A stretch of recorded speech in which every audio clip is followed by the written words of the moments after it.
Last session is always the most difficult. I have to try to wrap it up, give you something that will stick with you as you go, pump you guys up. Because tomorrow it's going to get even better, right? We're taking off. The plane is taking off. It's not crashing. It's not headed down for a landing like we've been used to in many conferences. Oh, the conference is over. Time for the plane to crash. No, we're taking off. Tomorrow morning, I really believe that this will be true, like I said yesterday. For any of you that have faith for it, that tomorrow morning you're going to have a youth camp of your own on your bed when you wake up in the morning with you and the Holy Spirit. If you want it. If you have the faith for it. And so on for the day and days on. I'm going to divide this session into two parts. In the first half, I'll try to move quickly through it. I want to finish talking about love. We've seen that faith is dependence on God. Hope is devotion to God. And love is discipline towards God. And so I want to finish talking about love. In the morning, Sandeep talked about love towards our neighbors. That includes the rest of the people on this earth, and brotherly love towards to those in the church, those of the faith, other Christian brothers and sisters, but especially other young people in your church and other brothers and sisters in the church. And I want to talk a little bit about love towards God. And so, love part 2, discipline toward God. I want to give you 3 love foundations, 3 ways in which you demonstrate your love. 3 things that determine whether you love God or not. 3 things that determine whether you love God or not. I'm calling them 3 love foundations. Set them in all 3. Set your foundation on that and you will love. Foundation number 1. Turn with me to Luke chapter 7. Luke chapter 7. How many of you have heard of Newton's third law of motion? And Sir Isaac Newton's third law of motion states that Very good. Okay. How many of you know Einstein's theory of relativity? Okay. No, I'm just shocked that you all know Newton's third law of motion. Very good. For every action, there is an equal and opposite reaction. Every action has an equal and opposite reaction. Let me give you a simple analogy to describe it. I'm not actually going to be able to demonstrate it. I wish I'd brought a ball or something. If I stand here and knock a rubber ball against that wall, let's say that was a concrete wall, just gently toss it. With how much force do you expect it to come back toward me? With the same amount of force as I tossed it onto that wall. If I just lob it, the ball is just going to lob back. If I lob it towards that wall, just kind of toss it, I'm not expecting the ball to all of a sudden just shoot all the way over there. Because every action has an equal and opposite reaction. Every action has an equal and opposite reaction. Luke chapter 7. And if you thought God didn't invent physics, here's my proof. Luke 7,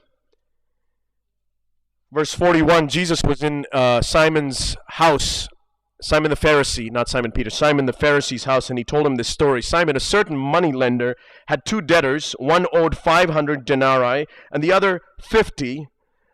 When they were unable to repay, he graciously forgave them both.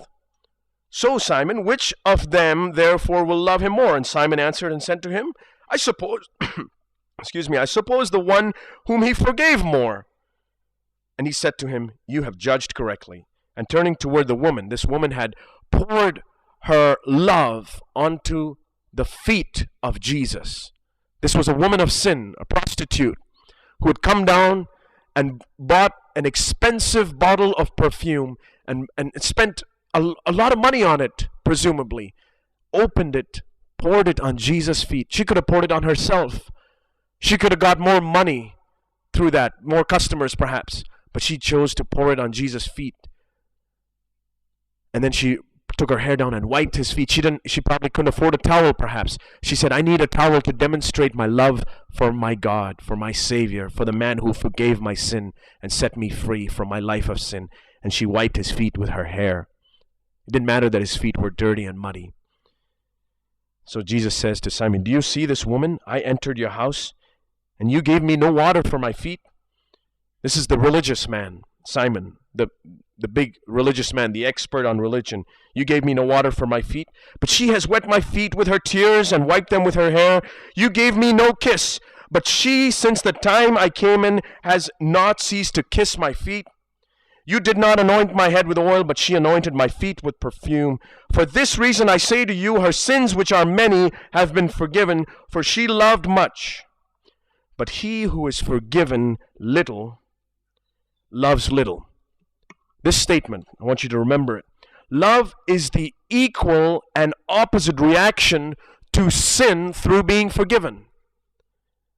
So let me explain that. Let me break it down. If you find it hard to love God in a disciplined way, if you find it hard for your life to be disciplined in love and devotion and in faith towards God, perhaps you're expecting the rubber ball to shoot over there in love when you think, I've only been forgiven this much.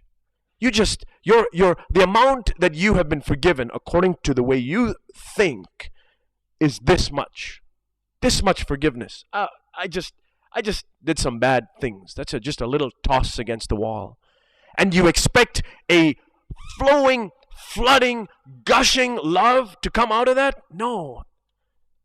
That's God's law of motion spiritually. Every action has an equal and opposite reaction. To the extent that you and I, brothers and sisters, realize that we have been forgiven, we realize how hard we threw that ball against our God, how hard we spat at Him in the face, how forcefully we drove the nails into His hands. The result of that will be that equal and opposite force of love towards my God. And I realize, God, you have forgiven me so much. Yes, I haven't gone and committed adultery. I haven't gone and killed somebody. I'm not a serial rapist. I'm not Osama bin Laden. But Lord, I have hurt you. I am the chief of sinners. I believe one of the reasons God could use Paul so amazingly, the Apostle Paul, was because he realized he was the chief of sinners. He realized he was the chief of sinners. He realized that he stood there one day and flung that ball against the wall with all his might at his God. And so the force of love came flowing out of him, and he says, I'm a debtor to this gospel. I'm a debtor to this Savior who gave himself up for me because I was so forceful in my sin towards him. Ask God for a revelation of sin, of your sin. I ask God for a revelation of my sin. I ask him every day, Lord, show me, is there anything in me that makes you sad, like that psalm says, Psalm 139. What is it about my life that grieves you? Even today, those areas in my life that I think of lightly, those areas of pride, other areas of unchristlessness, bad attitudes towards other people, those people that speak evil of me, bad motives in the things we do. Do you see that that's you throwing that ball against the wall? Or do you see it was a good thing. I just had a little bit of self-seeking in it. I wanted the brothers and sisters or the elders in the church to see me. I did this so well. And that bad motive is like you flinging the ball. And brothers and sisters, when we see how serious that sin is, love will come gushing forth towards our God, yes, but also towards our brothers and sisters. We'll be rich in forgiveness towards them. But here I'm trying to talk mostly about our discipline and our love for God. So do you find a lack of love for God in your heart? You love cricket more, or you love your career more, or you love that business prospect more, or you love that girl at your work more. Why? Because we haven't seen that our sin was so great. No wonder we sit here in the church and we wonder, why is there no love coming up from me? Why is there not that force that drives me to be a powerful witness for the gospel of Jesus Christ like Paul was.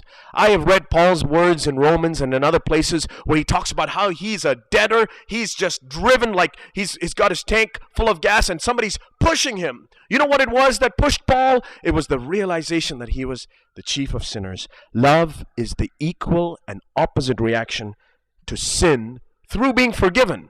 Now, your sin is not going to result in that equal and opposite reaction if it's not forgiven.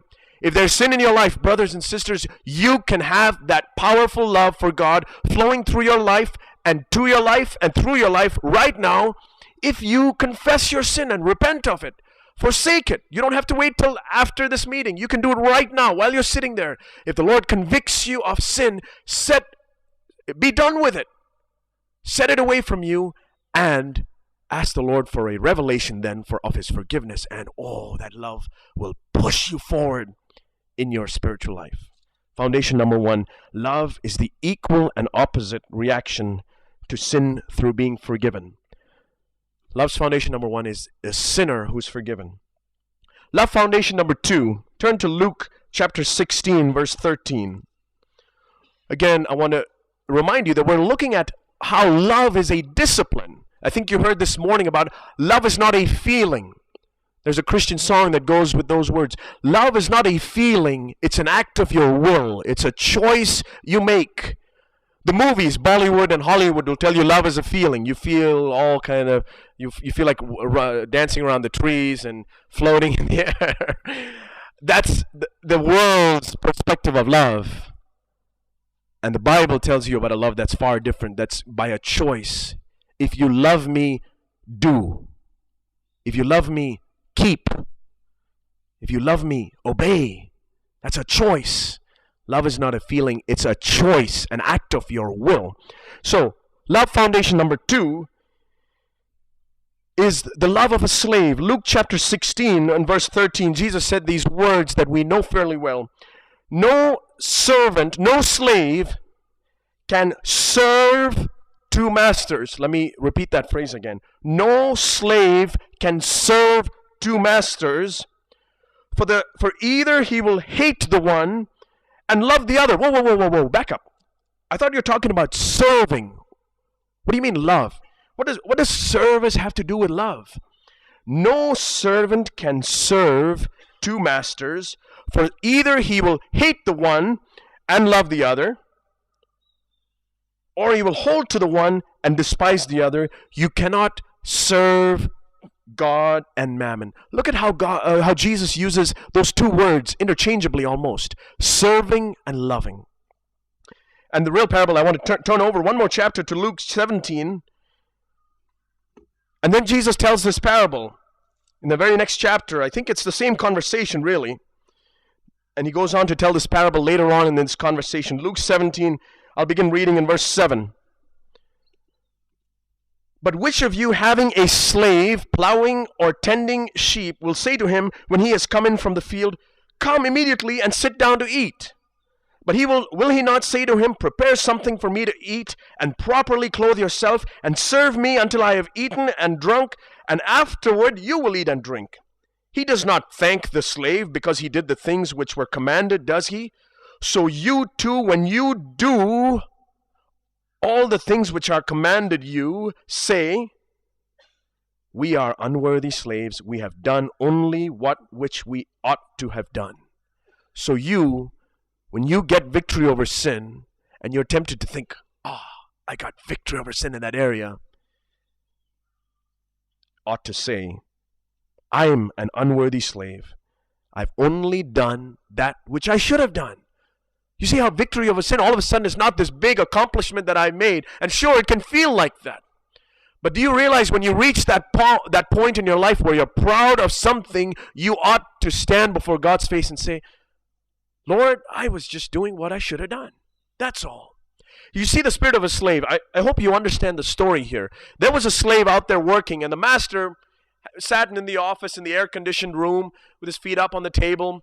I'm playing with the story here a little bit. Sat with his feet up on the table in the air conditioning, drinking his nice lemonade, and the slave was out there in the hot 100-degree sun, working all day, and at the end of the day, at 6 o'clock, it's time to be done, it's time for dinner perhaps, the slave comes in, and Jesus is saying, the master doesn't get up and say, oh, you've been working hard all day, come sit, let me get you something to drink, let me get you something to eat. No. In fact, the slave, after working all day, sees his master finish drinking his cup of lemonade and he says, can I get you something else to drink? Do you come to God with a sense of expectation? God, I've given up so much for you. What have you given me? What have you done for me lately? Why haven't you given me my wife yet? Why didn't you give me that job? So many Christians have complaints against God because they don't love. They don't have that slave mentality that says, God, you allowed me to serve you out in the field today, and I did that. And now I've come into the house, and I feel like taking a break, but no, I love you, and I will slave for you. What else can I do for you, God? I gave you 2 days of pouring my life into the youth camp. Think about it, those of you that have done work. And then Monday comes and then God asks you to do something else, to help your wife at home perhaps. Or you young people, you feel like you sacrificed something to come to the youth camp. You took time off work and you missed out on pay because of that. Or your boss yelled at you because you took Friday and Saturday off. And you say, okay, God, what are you going to do for me now? I gave that up for you. Now what are you going to give me? And God says, you don't love me. If you loved me, you would have that spirit of a slave. God, I gave that up for you. Now what else can I give you? God, I wanted to marry that boy at work, but you showed me that it wasn't your will. I gave it up for you. And then do you ask, okay, now where's my husband? Or do you say, God, what else can I give up for you? Let me slave for you. Let me serve you out of love. No man can serve two masters. He will either love the one and hate the other, or love the other and despise the one. You cannot serve two masters. If you truly love God, love is the driving force of a slave. And you can't manufacture this. Brothers and sisters, you know that you can't manufacture this. You cannot manufacture the kind of slave mentality where Paul was able to say, I'm a bond slave of Jesus. You can't manufacture that. It is something that the Holy Spirit has to put in you. It says one of the ministries of the Holy Spirit is to shed abroad His love in our hearts. In Romans 5 it says that. Shed abroad His love in our hearts. So when His love is shed abroad in your hearts, for God so loved the world that He gave His only begotten Son, and then that love is poured into your heart, the result should be that you come to God as a slave and say, God, what can I give up? What else can I give up for you? I'm your bond slave. Use me today and then use me tomorrow. I don't expect anything in return. I don't expect a promotion in my job because I've served you for 5 years. I don't expect you to answer that prayer for me because I've served you for so many years. I don't expect anything from you, God, except the privilege to love you and serve you. And believe me, when we come to that point, brothers and sisters, where we slave for our God, He says, well done, good and faithful servant, enter into the joy. Do you see why there's joy missing in all our searching on this earth? That sure, you pursued that pleasure on earth thinking it would give you happiness and joy, no joy. And then you pursued that avenue and you thought it would give you happiness and joy, no joy. And then you tried that, no joy. And then you tried coming to CFC, no joy. And then one day God broke through with you and you said, Lord, I'll be your slave. With no expectation at all. I'll be your slave. Then He says, to you slaves who have served me with no expectation, enter into eternal joy. And that begins on earth. Brothers and sisters, that eternal joy begins on earth. He will say those words to you and I when we enter heaven's gates. But that joy He gives us now, inexpressible and full of glory. Love is the driving force of a slave. A slave, my explanation of this parable is essentially that a slave thinks only of his master's needs, knowing that his master will take care of his own. That is the slave's needs. So the slave doesn't think, who's gonna feed me? Who's gonna give me my lemonade? He doesn't think about that. Who's gonna give me my tea at the end of the long day? His only thought is to serve his master. And he knows that his master will take care of him. Serve God with that way. Do you have a need in your life? Seek, this is what it means when it says in Matthew 6:33, seek first His kingdom. Seek to be His slave and His slave alone. And God will take care of everything that you need. You know, when it says in 1 Peter 5 verse 7, cast your cares, your worries, cast your cares on him because he cares. You see, it's the same word. Cast your cares. It's talking about cares as a noun, as a thing. That thing that you care about cast it on him, and he cares. Paul uses the word cares then, well, he didn't use it in English, but I think it's the same word, that care, if I can think about it in English, I'm not sure if Paul thought about it this way, but that care which is an object becomes a verb of love. He cares for you. Do you have a care? Do you have a need? Are you thirsty? And you feel like you've spent your life for God's kingdom? You've spent your life in this and in that, and given up this and given up that? Cast your care on him. If you have a need, he cares for you. You know, we've heard many times from John 21, so I won't have you turn to that again. But notice, every time that Jesus asked Peter, Peter, do you love me? What did Peter say? Yes. And then what did Jesus say? There was three parts to each of those conversations. There was three conversations, and each conversation can be divided into three parts. Jesus asked the question, Peter, do you love me? Peter answers, yes, Lord, you know I do, or yes, I do. And then what does Jesus say? Feed my sheep, tend my sheep, take care of my lambs. That's that love that drives a slave. Peter, do you love me? Serve me. Peter, do you love me? Work for me. But don't work for me if you don't love me. Jesus didn't give Peter the commission to tend his sheep and to take care of his lambs. Do you want to be one who's used by God in the church to uplift others? If you want God to give you a gift, a ministry, do you want God to use you in some way, whether it's in teaching or in music or helping in the church, to be a pillar in the church, to be one who uplifts others? Love God first, and then you will truly be his slave. Love God with this mentality. God, I'll give up everything for you and for your work on this earth.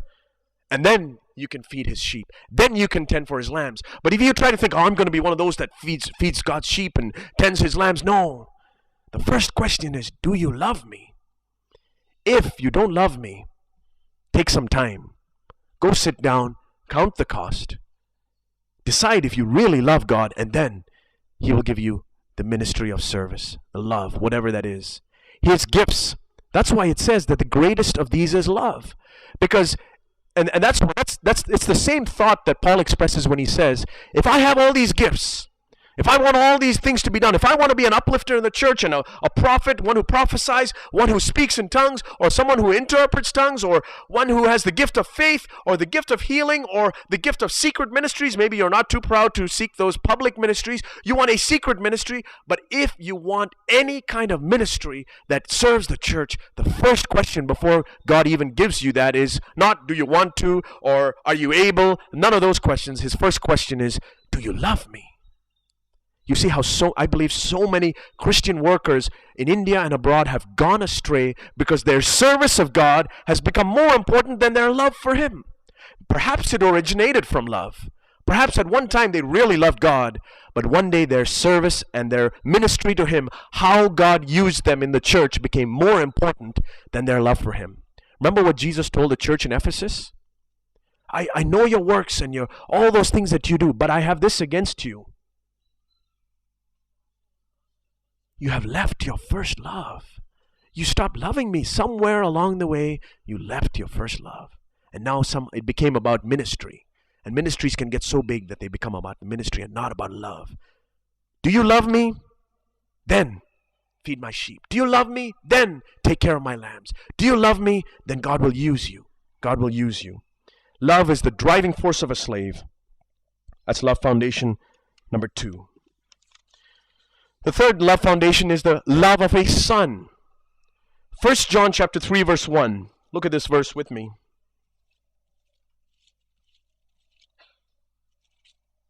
1 John 3 verse 1. John, we call him the apostle of love because he likes to talk about love, but he's also called the one who Jesus loved. Isn't that a good name to be known by? Think of it like this also. Isn't it better to be known by God than to say, I know God? In a sense, they're really the same thing because they both are talked about in the Bible as love. To love God, love God is to know him, and to be known by God is to love him. So, but that's like me saying, I know Prime Minister Manmohan Singh. Well, everybody knows Prime Minister Manmohan Singh. But can you say Prime Minister Manmohan Singh knows you? Then that's something to boast about. When you can say that God knows you, and you can say that before the hosts of hell who know whether you're lying or not, and you can say that in the secret recesses of your heart, God knows me. And I'm not saying in a general way. He knows me because he knows that I am one of those who lives uprightly before him, like Jesus said about, like God said about Job. Do you know Job, devil? God could have picked anyone, but he picked Job. Do you know Job? Be among those that God can. Hey, do you know, there's millions of people in Bangalore, but do you know that person over there in Indranagar? Or that other person over there? It's not because they're sitting in CFC. Do you know? I know him, devil. God is saying to the devil, I know so-and-so. Be among those that are known by God. So John is trying to describe the greatness of God's love. He's trying to describe the greatness of God's love. And he says this, if I could describe the greatness of God's love, 1 John chapter 3 verse 1, see how great, he says, let me tell you how great God's love is upon us. He doesn't then go on to say, the same man who wrote, God so loved the world that he sent his only begotten son. He says, now let me tell you, God's great love is demonstrated by this, that we can be called children of God. Have you seen that? That's the greatest example of love that you can see. The greatest proof of God's love is that you, sister, you, brother, can be called the daughter or the son of God. Love is the relationship between father and son, between father and daughter. Put your name there. Love foundation number 3, it's the relationship. Sure, love is the reaction to my being forgiven from sin. Sure, love is what drives me to serve God with my whole being. But ultimately, I believe love is the relationship, is best captured, is best described by the relationship I have with my Father. Turn to Hebrews 12. I want to show you something interesting, and this is where it gets a little tricky. In Hebrews 12 verse 15, Hebrews 12 verse 15 reads like this, see to it that no one comes short of the grace of God, that no root of bitterness springing up causes trouble, and by it many be defiled. That there be no immoral or godless person like Esau, who sold his own birthright for a single meal. For you know that even afterwards, when he desired to inherit the blessing, he was rejected, for he found no place for repentance, though he sought for it with tears. You all know the story of Jacob and Esau. I don't have to tell it to you again. But in essence, what happened was Esau gave up his birthright. Esau sold his birthright for a single meal. Now, I used to think for many years that that analogy translated to, I choose sin over Christ's forgiveness. And that's okay. I think that can apply in that case as well. But as the Lord has opened this passage up to me, I've seen that there's a greater truth to this. I looked back into the context. What is the chapter before this? Anybody want to take a guess without looking at your Bible? It's the chapter on faith. So, okay, and I don't think the writer of Hebrews divided it up into chapters, but in the same conversation, he gets done talking with faith, and then he says in Hebrews 12 verse 1, here's the greatest example of faith that I can give you, and that's Jesus Christ. So fix your eyes on him, the author and perfecter of faith, and look at what he then talks about. Verse 5, Hebrews 12 verse 5, you have forgotten the exhortation which is addressed to you as sons, addressed to you as daughters. My son, do not regard lightly the discipline of the Lord, nor faint when you are reproved by him. I don't have time to study this in detail. But what he's talking about here is the discipline that God gives to his children.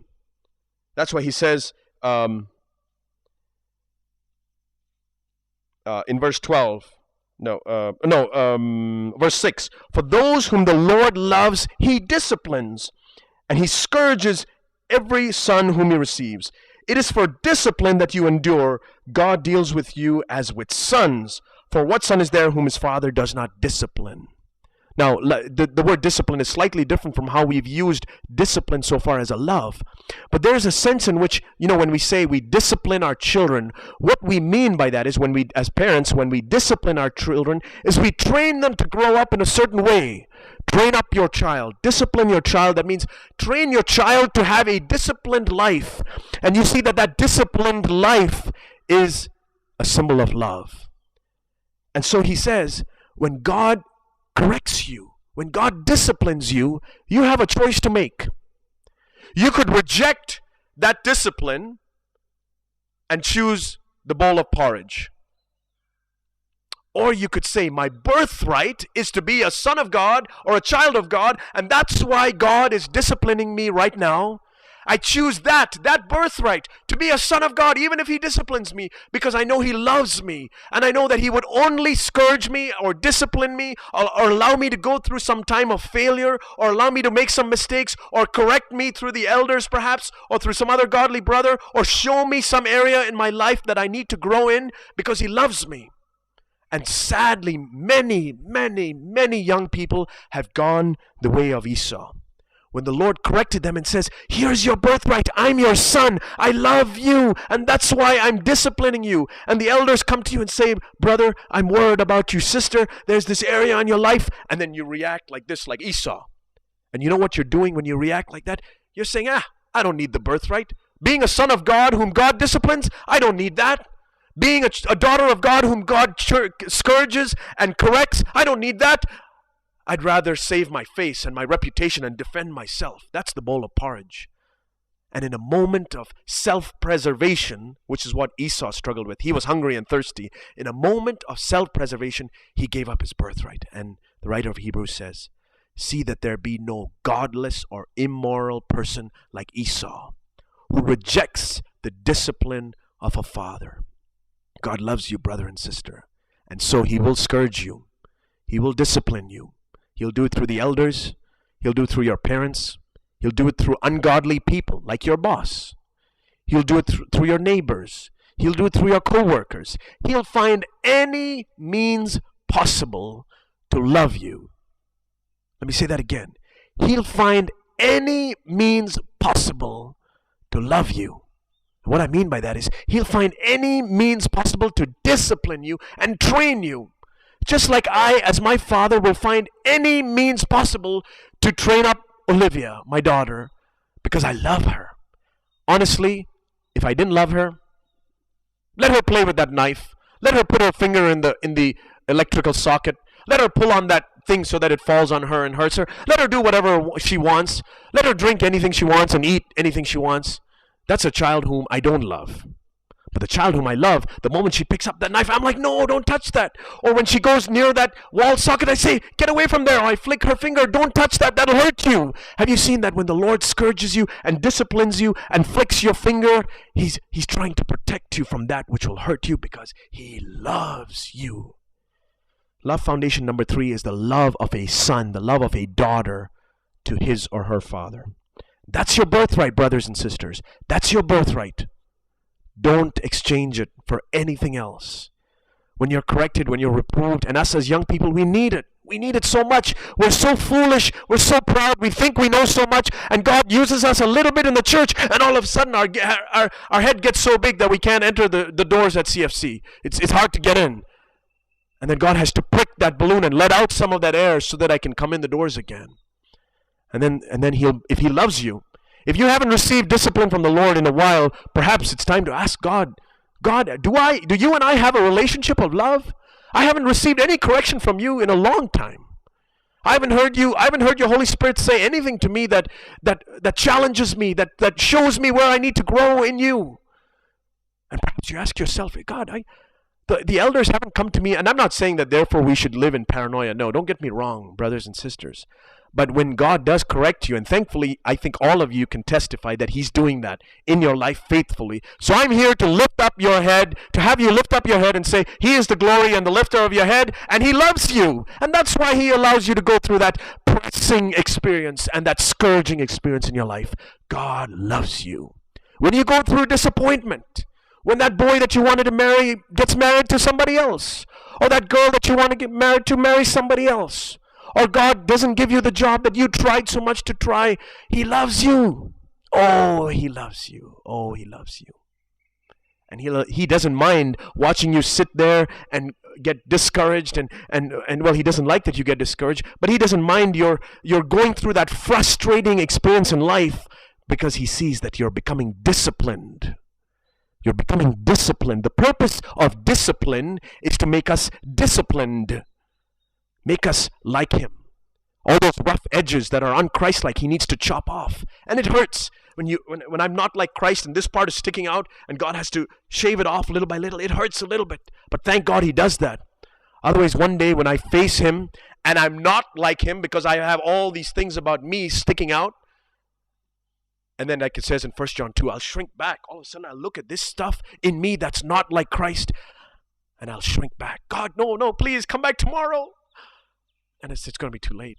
When Christ comes back, when you hear the trump resounding, I hope your reaction will be, yes, take me home, Lord, I'm ready. You've worked at me day after day, week after week, chiseling out this and chiseling out that, and now you've made me like you.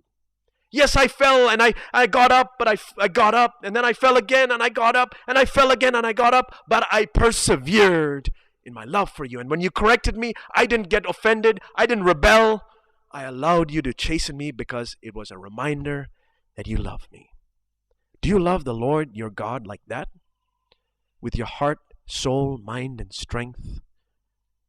This has been a revelation for me to study love this way.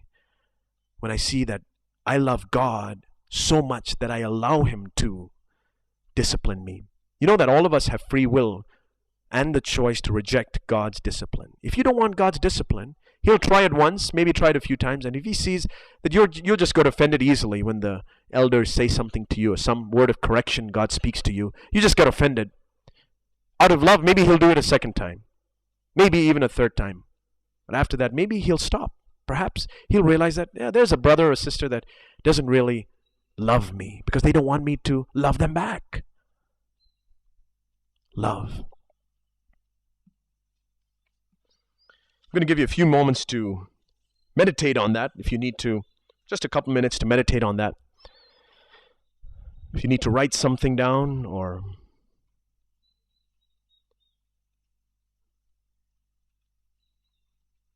after that, I'd like to spend 5 or 10 minutes more in pulling this together.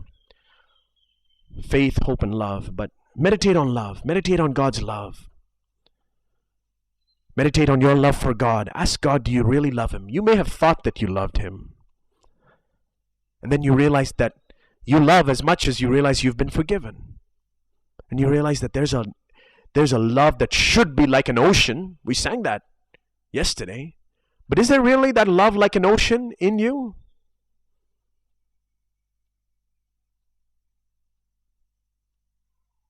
Perhaps you haven't seen that your sin was like an ocean. No wonder the love's not like an ocean. The love is a drop from a leaking faucet, from a leaking tap. Because that's all I think I've done to hurt God. Just a drop. Just the small sin here, the small sin there. And then God shows me the extent of my love. And He shows me that He's forgiven it. And I remember my purification from my former sins. And that's a force that drives me forward in love for my God. And then any sacrifice He asks from me at that point is nothing. I love you, Lord. And I give. I love you, Lord, and I give. Or you haven't really seen that to love God is to serve Him with no expectation. The Lord could give you and me nothing in return, and it would just be the joy of serving Him out of love. Expecting nothing in return. No expectations whatsoever. And see if the Lord does not pour out His blessing upon you. Every spiritual blessing that He has in mind for you.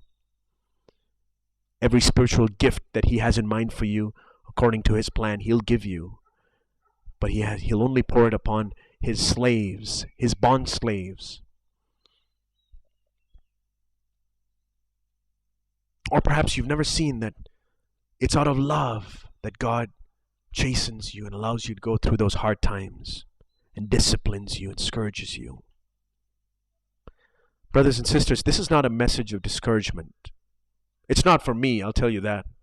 When I read Hebrews 12 and it tells me that my birthright, my privilege is to be disciplined by God, as I meditate on it, initially it sounds hard, but as I meditate on it, it becomes joyful because it means I have an inheritance. It means I have a father.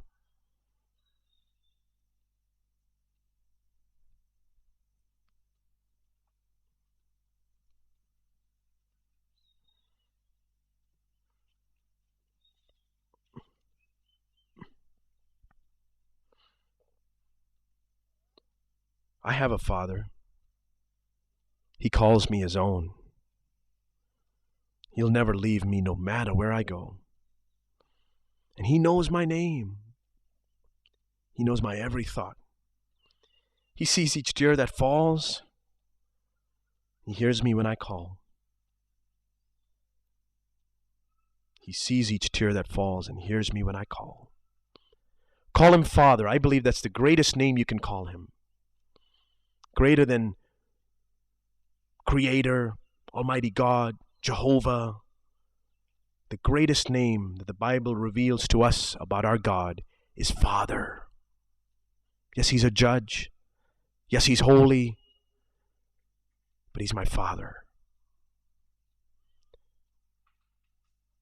Thank you, Father, that in that courtroom, when you're going to judge me, you're the judge.